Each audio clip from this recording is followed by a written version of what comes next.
Welcome back to my channel. If this is your first time here, welcome. If you like this video and want to see more videos like this one, go ahead and hit that subscribe button. If you like this video, just hit that thumbs up button. If you don't like this video, go ahead and hit the dislike button. I really can't stop you. If you're gonna do it, you're gonna do it. Let's talk about Love During Lockup, episode 67.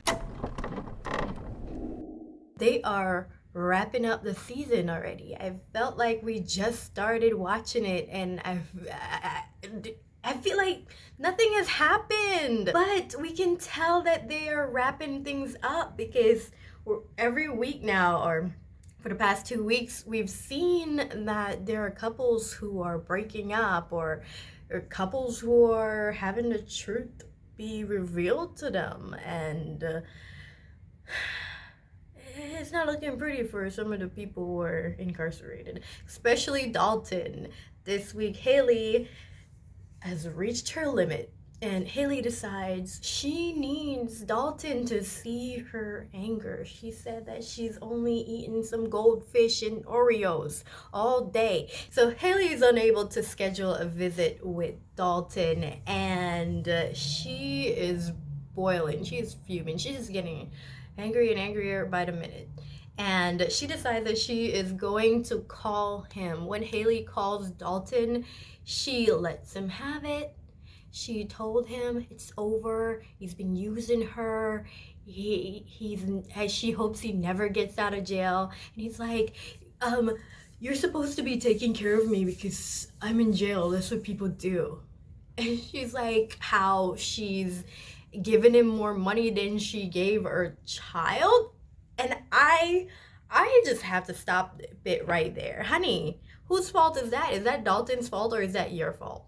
Your priorities are all kind of messed up. If you're giving this man in prison, who you met when you were a teenager at some point, but other than that, you haven't met him since you were an adult, face to face, in person, outside of jail or prison, and you're telling the world that you've invested more money into this man than your own child.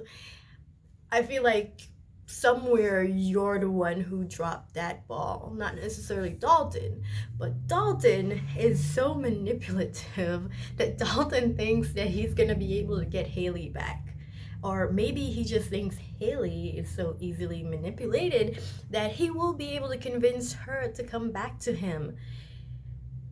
I don't know if she is, because I feel like Haley might care about love and everything, but I don't think she likes to be betrayed or cheated on. We already saw between her and her ex that was the root cause of their split.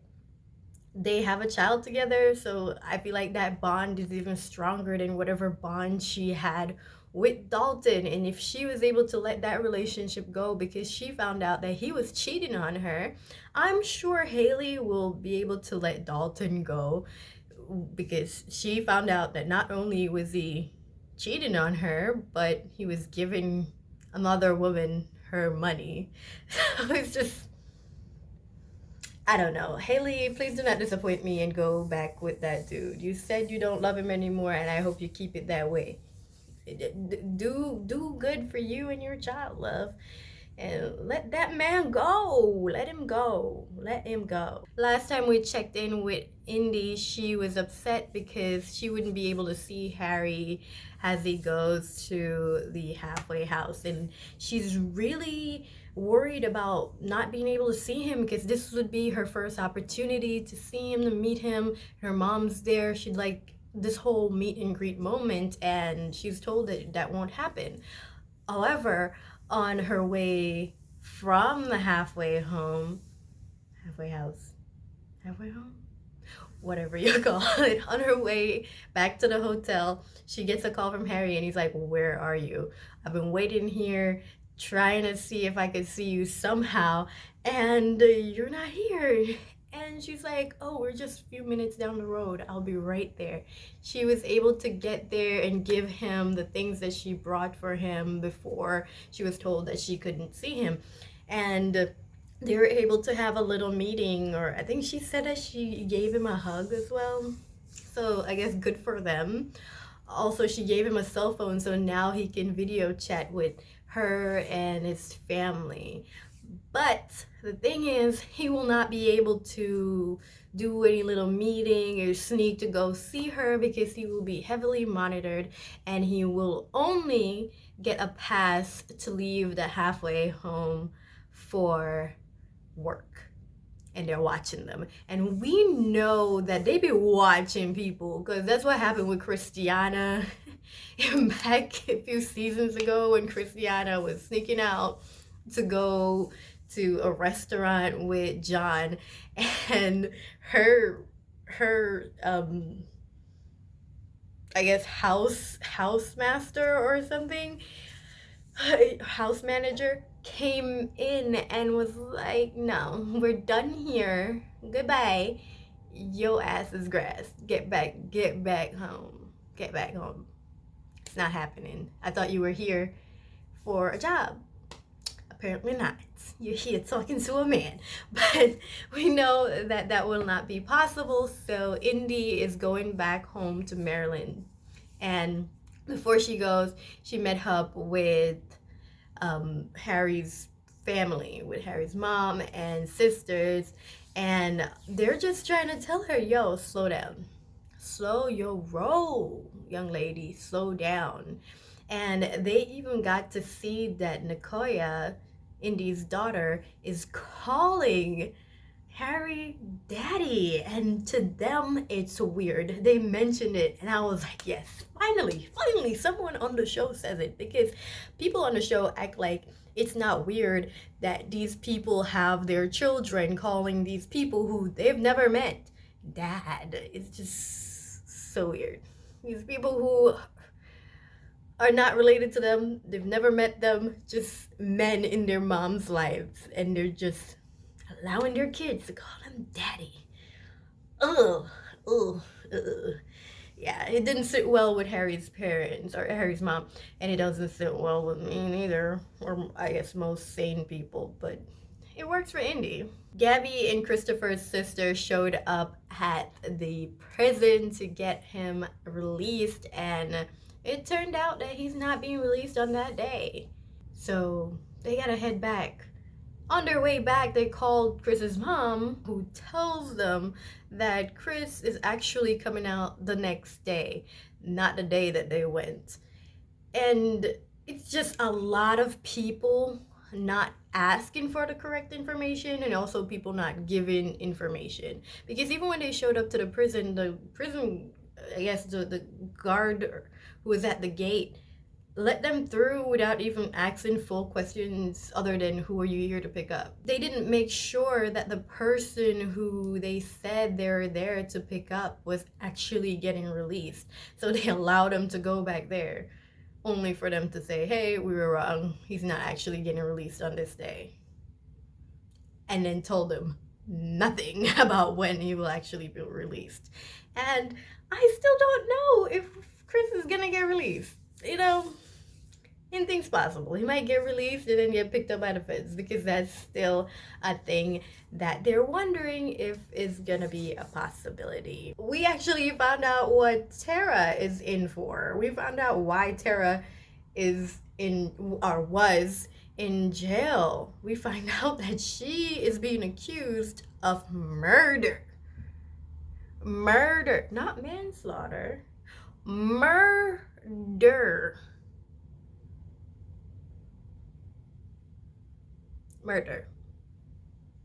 And Max says that he believes that she's innocent. I don't know the facts of her case. I don't know what's going on in that situation, but I'm just saying, like, I don't think we've ever had any of the inmates who were in there for like actual murder, or I guess what's her name? Sarah? Is that her name? Sarah had, but it wasn't murder, it was an accident. It was an accidental overdose. So I don't know the details of this, but it was just wild. when he told his little situationship or OnlyFans mate that the reason why Terror is in jail is because of murder allegations. I was shook at. Well, speaking of another person who deals with dead bodies, Ty. This hottie situation is so fake. This is so fake. Not necessarily the hottie part of it, but the Boston part of it. Oh my gosh, they're getting deeper into the Boston situation. Why are we seeing footage from the crew recording Boston speaking to Hottie and have him talk to her about, I guess, being his woman? It's so weird. It is just weird. Like, who is this like it's so weird. I think they're trying to strike gold with like another situation, like Michael and Sarah and what was her name? I don't even remember. Michael and Sarah and his other concubines. And I I just it's just ah there's obviously a relationship between Ty and Miss Boston previously. It's just, there's just no way you hear that your man is talking to another woman or your man is with another woman and you're just like, I'm gonna go meet up with her or I'm gonna hear her out or I'm gonna go fight her and then we're gonna have a talk one-on-one. It's I don't believe that Ty said that she ever met Hadi in person. This is a person who's behind bars who she's never met at all in person, and she just she's just fighting for this man physically with strange woman or woman who she claims is strange. I don't know, but I feel like Ty's a better actor than Mrs. Boston or Miss Boston or whatever the hell her name is, and it's showing. So the cracks are just opening up in that little fake situation. I'm over it. I'm just like, wow, Sharp Entertainment really think that we believe that this thing is real. Like the acting is so bad, so bad. It's like it's a train wreck. It's a train wreck, and I'm here to watch it. Anyways, thank you for watching this train wreck. Once again, have a great day, night, or whenever.